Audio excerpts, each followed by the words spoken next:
Bueno, buenos días, tardes o noches, de acuerdo a lo que estén haciendo en este momento, de acuerdo a sus posibilidades. Voy a sacar una silla que está acá, que me está molestando la visual. Y les dejo la guitarra para que vean la variedad de cosas que pueden suceder y surgir en esta cuarentena. Bueno, estuve viendo sus trabajos, tanto los de Derecho como los de Administración y Comunicación. Hay muchos compañeros que todavía no han enviado ningún trabajo, ninguna tarea. Les pido, si tienen contacto con ellos, que los animen a integrarse, porque si bien estamos todos en una situación muy particular, en la que tampoco a veces ni la situación de la casa, ni laboral, ni económica, nos acompañan mucho, lo anímico está interviniendo en todo esto también mucho. Bueno, la verdad es que desde la universidad nos dan un poco las directivas de que vayamos siguiendo también el proceso de cada alumno.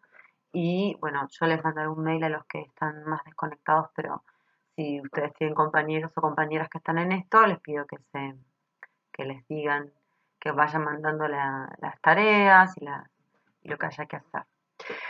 Bueno, hoy vamos a hablar de los distintos diseños de investigación. Pero antes de entrar en el diseño, en realidad estoy pensando que me gustaría que viéramos, y con esto adjunto PowerPoint, y para que vean, bueno, lo que hicimos hasta ahora, qué incidencia tiene o cómo procesamos ahora el proyecto de investigación. Vamos a hacer esto. Voy a hablar entonces primero de lo que es un problema de investigación, que es algo que de alguna manera yo ya se los tiré y empezaron a hacerlo ustedes antes de que yo hablara de eso, pero me parece que estuvo piola ese ejercicio. Y después vamos a hablar de los distintos diseños de investigación. Vamos a poner ese orden. Entonces, en este video vamos a hablar de el problema de investigación. Van a tener una tarea, también redactada en forma de foro. Les pido que aquellas personas a las que ya les indiqué cosas de sus hipótesis, por ejemplo, sean tan amables de corregir y adecuar lo que planteé. Que noté, por ejemplo, muy recurrentemente, noté que ustedes, muchos de ustedes, no todos, pusieron o eligieron las preguntas, eso está bien, como hipótesis, preguntas que las que les parecía las más relevantes de las que habían hecho, las enunciaron de una manera ¿no? Con estas partículas cómo, cuándo, dónde. Bien, no pasa nada, digamos, estamos aprendiendo, así que esto nos va a llevar un tiempo. Yo ya les había comentado en otro PowerPoint cómo se enunciaba una hipótesis. Hernández y Sampieri, en el capítulo de hipótesis, que le pido por favor que lo lean, hace un desarrollo mucho más exhaustivo de todo esto y les da ejemplos. Y nosotros iremos poniendo ejemplos a lo largo del curso. Así que se van a ir de este curso sabiendo escribir una hipótesis. Pero de entrada, para decirles, no podemos hablar del cómo o cuándo o dónde o si es bueno o no, digamos, en ese modo de enunciar en una hipótesis, porque lo que tenemos que hacer en una hipótesis es jugárnosla, o sea, es decir, yo creo esto, ¿no? Es cierto que uno sin mucho conocimiento del tema o sin mucho, eh, sin mucho material, digamos, le cuesta a veces arrojar y hipotetizar así. Pero creo que es un ejercicio en el que no nos han educado, pero que es muy interesante planteárselo, aunque sean aprendices de las ciencias. Están haciendo trabajos muy buenos. Me gustó mucho todo lo que hicieron, de verdad. Me gusta mucho, de alguna manera, que esta modalidad nos está permitiendo lanzarnos a la pileta de la investigación del problema, de los temas, casi sin habernos empapado de nada, pero creo que termina siendo más productivo. Entonces, me encantaron los temas, la mayoría son temas súper interesantes, todos son temas interesantes para mí, digamos, a mí me interesan muchos temas, pero cada uno en su área y muchos tienen que ver con esta realidad, entonces me parece que es súper rico también eso. Bien, vamos a avanzar un poquito. En el PowerPoint que les planteo entonces es como si fuera un pantallazo y un resumen de lo que ustedes ya hicieron. Y en la siguiente presentación, en la siguiente clase, vamos a hablar de un diseño. Pero claro, yo me quedé pensando, antes de hablar de un diseño de investigación, tenemos que meternos de lleno bueno, en el problema de investigación, ¿no? Y de ahí también vamos a ir entrelazando de a poco todo lo que es el marco teórico, que de alguna manera ustedes tal vez ya empezaron a leer algo de marco teórico de su tema de investigación. ¿Por qué? Porque a veces uno puede tener una idea, una intuición, pero nos da como cierta inseguridad. Puede darle inseguridad, decir, ay, pero yo qué sé de este tema, me interesa, pero no leí nada. Entonces, poco a poco vamos a ir mechando el marco teórico y hoy creo que es un día que, digamos, es una oportunidad para empezar a hablar de eso también. En la presentación que les dejo, que se llama El problema de investigación, es una presentación en la cual está mi hija en la primera diapositiva, cuando tenía 1 año y medio, eh, y de alguna manera ustedes ya empezaron a hacer esto, ¿verdad? Que es, ok, vamos a pensar la idea. Pensar la idea y cómo se piensa una idea, cómo se elige un tema de investigación. A todo esto, paréntesis, están totalmente a tiempo de cambiar el tema, no se agobien por eso. No significa que si ustedes eligen este tema hoy, va a tener que ser su tema de proyecto final para las dos materias o las tres materias que estamos unificando acá. Son realmente, la idea es que a medida que pase el tiempo ustedes vayan afinando más. Pero aunque les interese un tema, después van a ver si es como accesible, si es posible, digamos, de abordar o no, porque de eso vamos a hablar con el tema de los diseños de investigación. Hay temas que ustedes, por su situación de estudiantes de grado, no pueden acceder. Pero hay muchos temas, la mayoría que ustedes plantearon que sí, perfectamente. Entonces, ¿por qué le pongo a Amelia mirando por la ventana? Porque me parece una linda imagen para empezar a pensar todo lo que es el problema de investigación tiene que surgir de la observación. De esto habla también todos los autores que estuvimos ya empezando a presentar. Klimovsky habla de eso, Scaglia también. Cualquier problema de investigación surge mediante la observación. Tal vez ustedes no son conscientes de eso, pero todo lo que resuena con nosotros, todo lo que nos atrae, todo lo que nos llama la atención, nos interesa, tiene que ver con que le dedicamos tiempo. Aquel que hizo del slam poetry, o aquella, no me acuerdo si era varón o mujer, aquellos que ya tienen temas, por ejemplo, de recursos humanos en empresas, de alguna manera son asuntos a los cuales le dedicamos tiempo y observamos. Es muy importante recordar un poco como líneas básicas de lo que es la observación. La observación es prestar atención a algo. Es un hábito que de alguna manera hemos perdido porque como somos, digamos, ciudadanos digitales, tenemos tantos estímulos que perdemos a veces la capacidad de observar. Si escuchan niños gritando, son los míos que están jugando a la play matando zombies. Nada, tranquilos, espero que no se escuche mucho. La cosa es que la observación, que es algo que hay gente que le sale más naturalmente y otros que somos más ansiosos no nos sale tanto, a mí me ha servido como estar consciente de ese proceso. Darme cuenta qué me interesa, darme cuenta y observar. A mí me sale muy fácil observar a los niños, por ejemplo. Me sale muy fácil observar a las personas cómo hablan, cómo se mueven, los gestos. Me gusta mucho eso. Hay una de ustedes que eligió este tema de la comunicación no verbal. Es interesantísimo. Yo creo que ser observadores de la comunicación no verbal es un capital vital para cualquier actividad profesional. Y nos ahorra muchos problemas.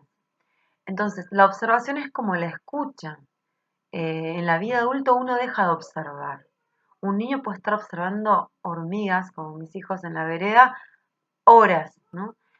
La observación nos permite vaciarnos y recibir esa información. Entonces, podemos incluso seguir reflexionando sobre este tema de la observación. Hay trabajos de investigación que de hecho utilizan como medida, como herramienta de medición la observación. La observación de un grupo humano, por ejemplo, La observación de cómo efectúa, esto los focus group, de los que vamos a hablar, cómo un producto, ¿no? Cómo son las reacciones de personas al probar un nuevo producto. En fin, cada área tiene tiene diferentes métodos de observación.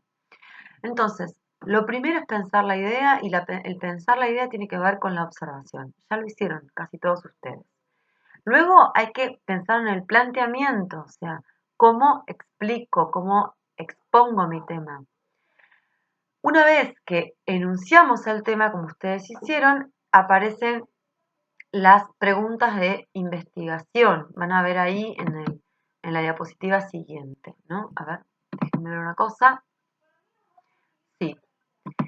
Las preguntas de investigación, los ejemplos yo los saco del libro de Sampieri también, no deben intentar responder temas ambiguos y abstractos. Esto es muy importante porque pasó en varios casos de ustedes, pero bueno, ya sabemos, estamos aprendiendo, que se intenta responder temas un poco como inasibles, que no se pueden agarrar, que no se pueden concretar. Como yo decía siempre, hay más solidaridad ahora que antes. Bueno, ese tipo de preguntas pueden aparecer en la lluvia de ideas, pero ustedes ya están en un momento en el que después de esa lluvia de ideas tienen que ir tachando las preguntas que no van. Si quieren pueden agregar otras, pero sobre todo tachen las que no van, ¿sí? Y ahí les pongo ejemplos de los que no pueden ser preguntas de investigación. Los agentes se ponen más la camiseta que los obreros, los gerentes, perdón, se ponen más la camiseta que los obreros.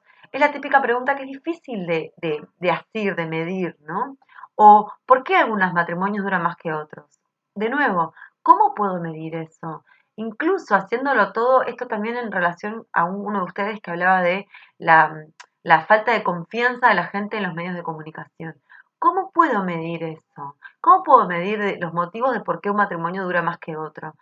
Es que es una casuística infinita y hay tantas variables, ya usando ese término también, que es muy difícil a veces de medir y entonces como pregunta de investigación no puede funcionar. ¿Cómo se relacionan los medios de comunicación con el voto? De nuevo, es una pregunta que como en un planteamiento de ideas está bien, por eso a esta instancia de lluvia de ideas está bien, pero ya pasamos a otra instancia en la que ustedes tienen que tachar las preguntas que no van y seleccionar las que sí van. Las que responden a cuestiones ambiguas o abstractas hay que volarlas o reformularlas, volverlas a escribir. ¿De acuerdo?